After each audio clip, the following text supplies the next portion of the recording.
E a ver kata governação CNRT HPD se for continuação consistente para o ensino que for resposta à preocupação de roto.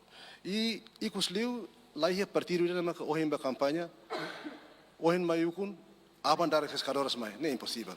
Política está colhia mas é processo e é mecanismo. Bancada governo ne bem ukung ne promessa ida magdehan katak ohin ami ba ukung a banqueras mina ne mai Timor. Ne promessa. Quando tá fica bem tem que cumprir doni. Agora ita tamatene é 2025. E tinha conta como primeiro-ministro, mas ne hatete katak 2025 ne sai ano de implementação. Agora, até 2025, tem a implementa, mas foi mais até fali de hankata la fácil a tudada cadoras me Timor.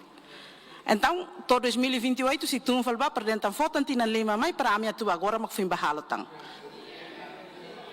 Atliu tang maka, osan 650 milhões ne be maka prova e tal haterinha paradeiro ne hine be.